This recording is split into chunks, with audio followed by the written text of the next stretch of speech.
Are the Steelers dead yet? I know. I hear you in the comment section. I hear you. Quincy, don't say they dead. Every time you say they dead, they win like 10 games. And it has happened the last 3 years. So I am not saying that the Steelers are dead yet. I have no idea if the Steelers are dead yet. All I'm saying, it kind of smells like a funeral, but I'm not saying it's actually happening. But to talk about that, somebody who has much more knowledge about the Pittsburgh Steelers than I do, you know him from AFC North Talk. It's my guy, Tony Serino. Shoney, how you doing today, man? Are you ready to predict them to go 6-10? Am I hearing 6-10 on this one? 6-10? No more. Not 8-8's the minimum. 8-8's the minimum. All right. I'm happy to be here, Quincy. Happy to talk about the future of my Steelers. Even though the outlook does look a little bleak at this point. Yeah, let's just rip the Band-Aid off, man. What's the situation with this? Is a weird offseason for the Steelers, right? It is, yeah. Last offseason, I would say it was more optimistic. You know, you thought you had the best defense in football, and you were like, look, if Ben, and this is the saying, right? If Ben is half of what he was in 2018, this team will be fine. All the problems will be fixed, or at least most of the problems will be fixed. And you know what? Ben came out this season, and he was more than half of 2018 Ben. He was 2016, 2014 Ben. And then he turned into 2020 Ben real fast. So now Steelers fans are in this interesting situation where it can't be just, hey, look, he could be 2018 Ben. You also have to worry about 2020 Ben being 2021 Ben.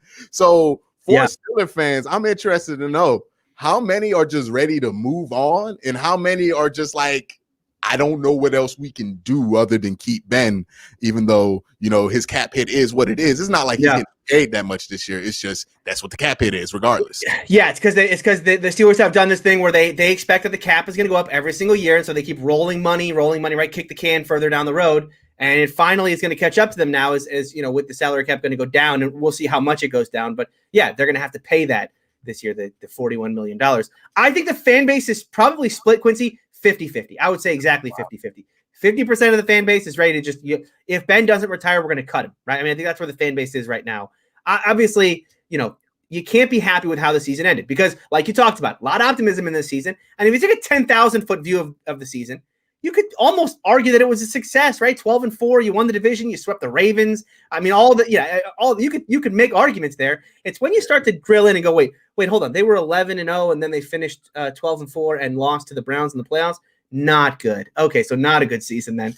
And that's where I think, you know, so if we talk about the optimism going into next year, the optimism is you get Ben, and you get Ben playing like he was in those first couple weeks, and you surround him with a better running game, right? Just make sure that this offense is not solely reliant on Ben Roethlisberger as the only way to move the football. And that's really what they were in 2020 was just a team that just all they could do was throw.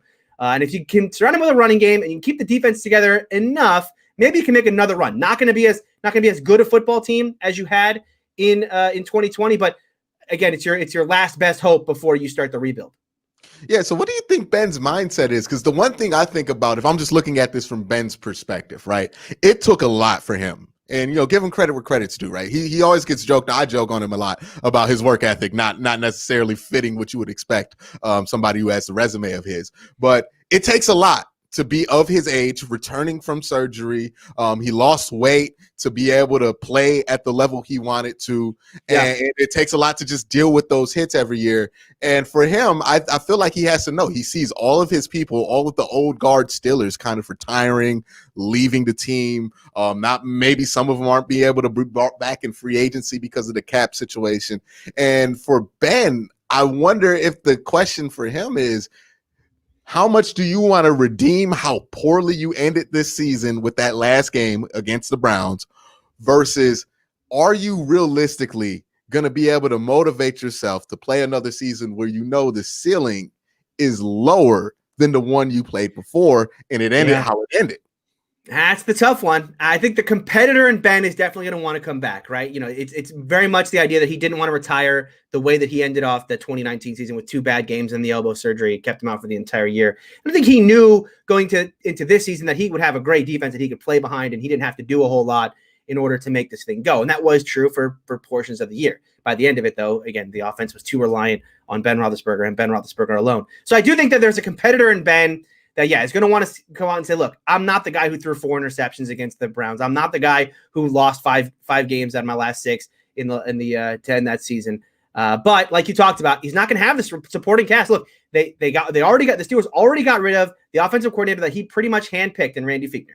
And they're going to get a guy. Maybe it's Matt Canada. Maybe it's Hugh Jackson. Maybe it's Pep Hamilton. Regardless, it's not a guy that Ben Roethlisberger seemingly is having any choice in selecting. Because remember, the Steelers are not just picking an offensive coordinator for 2021, which will, if Ben comes back, that'll be his last year. They have to pick someone who they think can groom the next quarterback and put together the next Steeler offense. And so does Ben want to come back in and learn a new system, especially if it's Hugh or if it's Pep Hamilton? It will be almost an entirely new system. If it's Matt Canada, you imagine he keeps some of the Fichtner stuff around. And then he also, he talks about, I want Juju back. Well, you may want Juju back, but I look at the cap right now and I go, I don't know how you make that happen, especially when you consider all the other things that this team needs to fix as far as the offensive line and some of the problems they're going to have even defensively, things like cornerback, edge rusher, defensive line, right? All the depth pieces they're going to need. Why are they bringing Juju back when they already have Chase Claypool and James Washington and Deontay Johnson? And while I'll agree with Ben that Juju is probably the most reliable of those guys, you just can't fit it under the cap right now. And so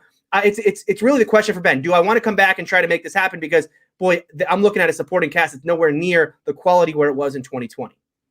Yeah, and the question Ben also has to ask himself is, what is that last game is more or less what he is now? Like, what if that is who he is, and does he want to end a season like that? Like, I at some point here, right, if he does not play at the level he's accustomed to, he's going to feel like dead weight. And I imagine for a player who's used to being as good as Ben has throughout his career, that can't be something that's natural to feel or good to feel. And it's just really intriguing with this offseason for the Steelers. Like, they have a lot of really tough questions to answer. Tough questions to answer when it comes to Mike Hilton, who's a key player to what they do. Tough questions to answer. Well, it's not even a question at this point with Bud Dupree. Like, I don't know what they're going to do with him. I doubt they bring him back, because they have Highsmith. So at least you got somewhat of a solution there. I think he might be more of a possibility because he's coming off of the ACL. You have to question in the open market, is he really going to get a big long-term deal? And so could he take one-year deal with the Steelers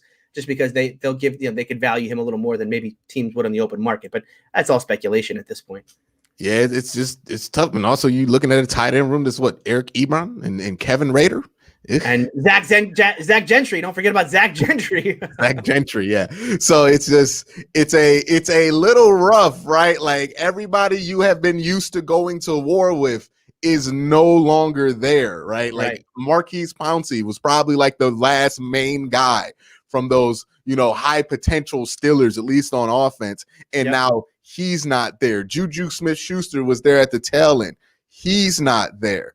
He would feel like a king sitting in the ruins of a castle at that point. And he has to ask himself, is this worth it physically? Like, I have no doubt that his answer right now is yes.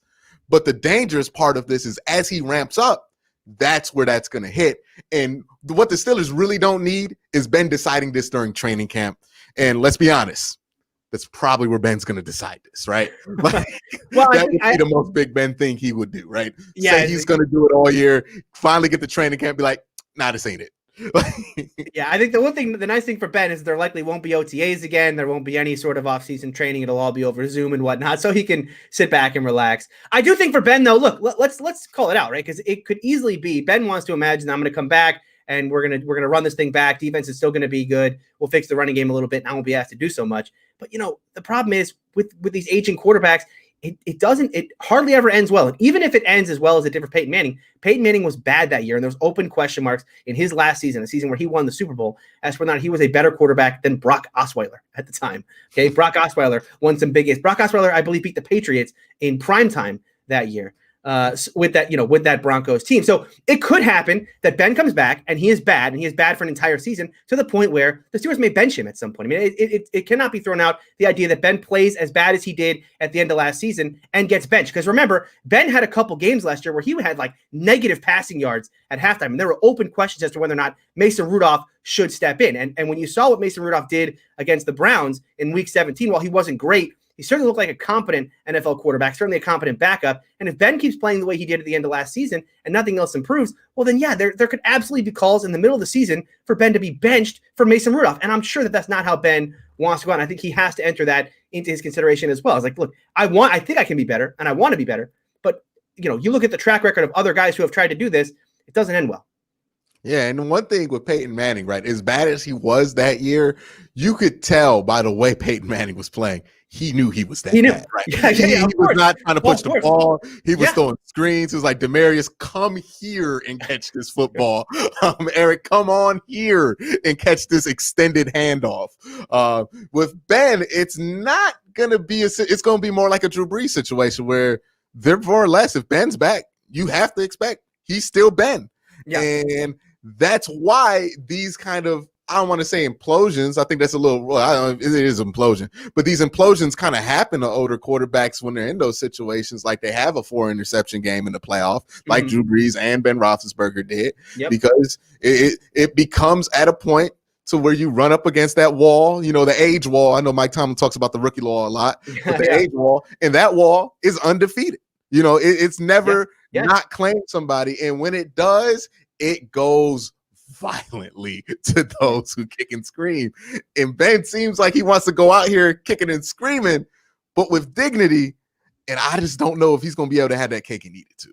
And the interesting part for the Steelers, right? Because you can make the argument, well, the Steelers should just cut him because they get all the cap space back for it. But for the Steelers, the other thing is Ben is your best hope. If you think that you have one more year of contention with this team, right? And Ben Roethlisberger is your one hope of doing so, because you're not gonna win a Super Bowl with Mason Rudolph. You're certainly not gonna win a Super Bowl with Dwayne Haskins. So Ben is your last best hope of, like, if we can get Ben playing back where he was at the beginning portions of the year, and we put more on the running game offensively, maybe we can, it would have to be better than Peyton Manning back in 2015, but maybe we can put together a run like that. Or, maybe it's not a Super Bowl, but if it's another division title, or if it's a playoff appearance and a win, something like that, that's certainly better. They're certainly better off doing that than going 8-8 or 7-9 with Mason Rudolph at the helm.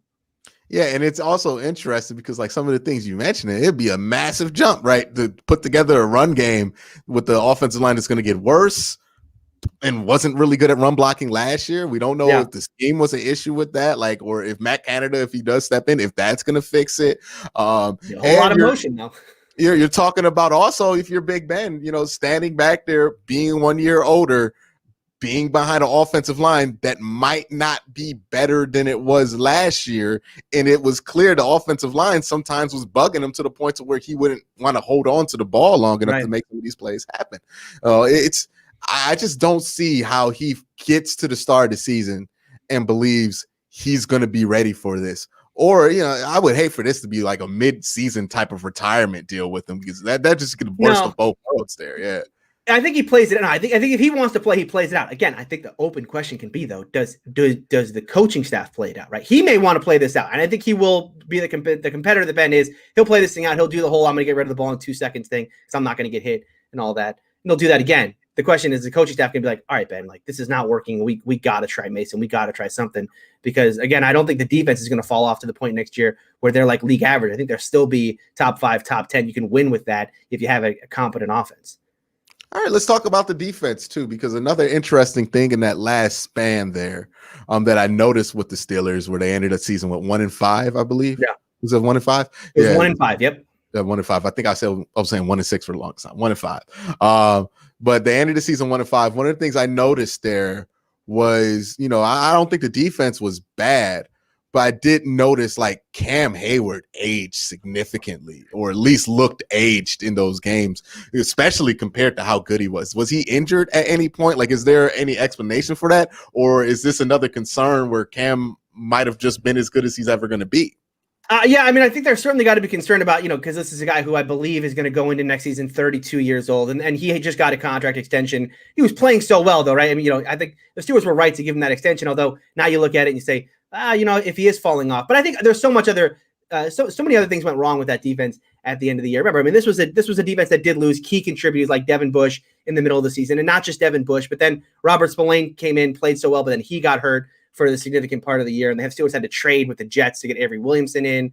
And then, you also had, you had Bud Dupree go down for portions of the year. So, I mean, they did get hit with some big name guys, and then Alex Highsmith was out in that final game against the Browns. So it was funny because every position where the Steelers didn't really have a ton of depth is where they got hit hardest on that defense.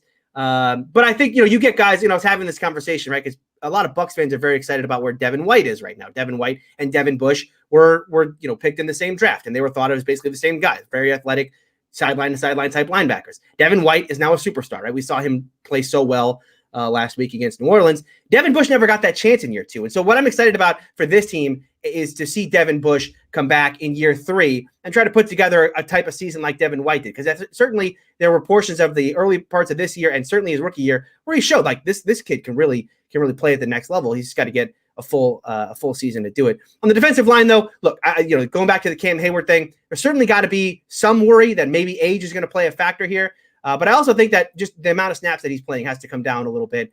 And that's where the Steelers are going to have to address depth. And that's going to be a problem here because the cap is not going to be conducive to putting together guys that, are going to be significant contributors on the defensive line. Yeah, so let's talk about the cap situation as far as it goes with the AFC North. I think that's an interesting thing to talk about because to me, from the outside looking in, if I were, I would never be a Steelers fan, by the way, but if I were somebody who were, I think you own a shirt. I think you might own a shirt. Yeah, damn 7-0. But if I were somebody who cared about the Steelers, I would look at this situation and objectively, I would be very concerned, right?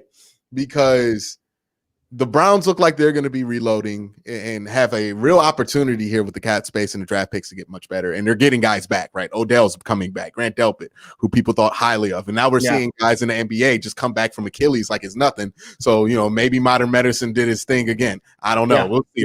We'll see. Yeah.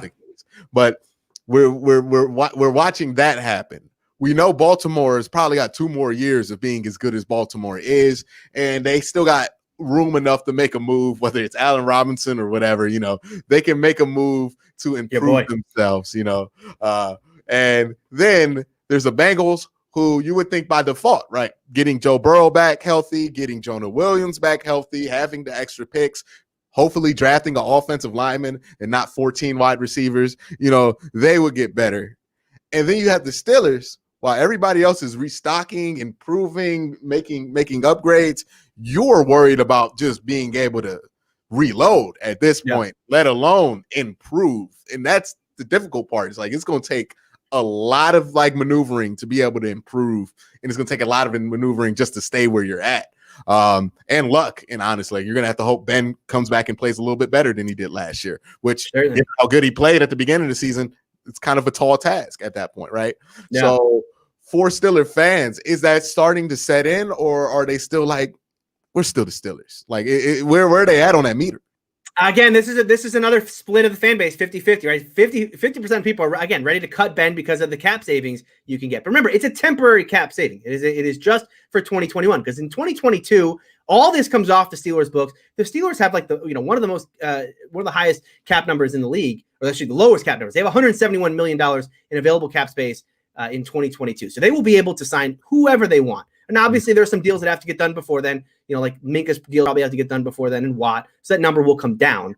But they're still going to have a ton of cap space in 2022. So the problem here is strictly for 2021. How do you put this all together in 2021 to keep a competent roster together, one that can compete for something, whether that's a playoff spot, a division title, a playoff win, right? Super Bowl is obviously the goal here, but I don't know if that's really realistic. Can they put together that kind of roster? That's where I think I don't think it's as bad as Steeler fans imagine it, right? Because first of all, we don't know where the cap number is actually going to come in yet. We've heard it could be 175, but a lot of people think it's not going to be that low. It might be 180. Then I heard from Brandon McManus, who's the NFL PA guy and the kicker for the Denver Broncos, say it's going to be 188, right? Now, we've also heard it might stay flat at 198. Well, those numbers, 188, 198, those are very good numbers for the Steelers. 180 is bad. 180 means maybe you do have to cut Ben, or you have to extend him for a year and push that money into 2022. But the Steelers can make some of this work temporarily. They can get guys, if they can get guys to sign low contracts, right, for 2021, and then have that money in later years of the deal. And specifically, I'm talking about guys like TJ Watt, right, Minkah Fitzpatrick, who they can get on deals that are very, very small in 2021, but big, big numbers in 2022, because you have all that space in 2022. Then maybe you can maneuver your way around the cap enough this year to fill out a roster. Again, it's not going to be a better roster than they had in 2020, and that is the real problem, is that we're talking about this team being a Super Bowl contender with what is going to be, no doubt about it, a worse roster construction than it was. How do you compete with a worse roster? Well, we're going to find out if you can put together maybe a better running game, but a worse defense, or, do stuff like that. Maybe you can make that work. But I think the Steelers have a temporary cap situation in 2021 that is not beneficial to them. And so they're going to make that work. But I think the long-term outlook for the cap is not as bad as Steeler fans think it is. Yeah, it's going to be interesting to see what they do with that whole cap situation there, because and there's a lot of part of me that makes sense where it's just like, just write it out with Ben. Like at this point, like if it goes bad, like whatever, you know what I mean? Like this year's not looking like, you know, it's not going to be one of those years you look back on like, oh, we would have just made this move, we would have won it all. You know, it doesn't look like it's going to be that. And what at that point, you know, what's the point of like really pushing and signing guys and trying to make all that maneuvering happen to go 10-6 and maybe make the 7th seed. So, but the other way you can look at it is you just, and this is where Steeler fans are. Maybe you just bottom out, right? You cut Ben, you cut Hayden, right? You bottom out. You get a bunch of cap space, and you sign all the young guys you can. Hilton, Sutton, Juju. You get the guys who are young, who are proven. You get those guys under contract. You let the other guys go. You bottom out in 2021, and then you have all this cap space in 2022. That's when you start to reload. There is a portion of Steeler fan base that wants that. I think the problem is, realistically, Mike Tomlin, Kevin Colbert, Art Rooney, these guys are never going to go for that. This is the Pittsburgh Steelers. They expect excellence. They expect the Super Bowl every single season, and so they are going to be playing this to try and get a Super Bowl, even if it is unrealistic for 2021. It's going to be interesting to see what the Steelers situation is like in 2021. A lot of question marks, a lot of ups and downs. I have no idea how it's going. I think I told Tony in the group text, I was like, yo, this is a weird offseason for the Steelers because I have no idea whether some of this stuff is good or bad that's happening to them. So I just don't know where they're going to be. It's going to be interesting to watch, to see where they're at. But that's going to be it for today's show. Tony, let them know where to find you. You can follow me on Twitter at Steeler Country. You can find me on AFC North Talk with Quincy, Ace and Sunny. That's AFC North Talk on YouTube. Tuesdays, 5:45 p.m. Eastern time during the offseason. And I started my own YouTube channel, so check that out as well. It's called Steeler Country with Tony Serino. Search for it on YouTube. Did a couple videos. I'll have one on Dwayne Haskins in the coming days. So if you want to know my thoughts there, check that out. Oh, boy. I have the link down in the description below. Make sure you guys check that out. But again, guys, thank you for watching. Have a great day. Have a good night.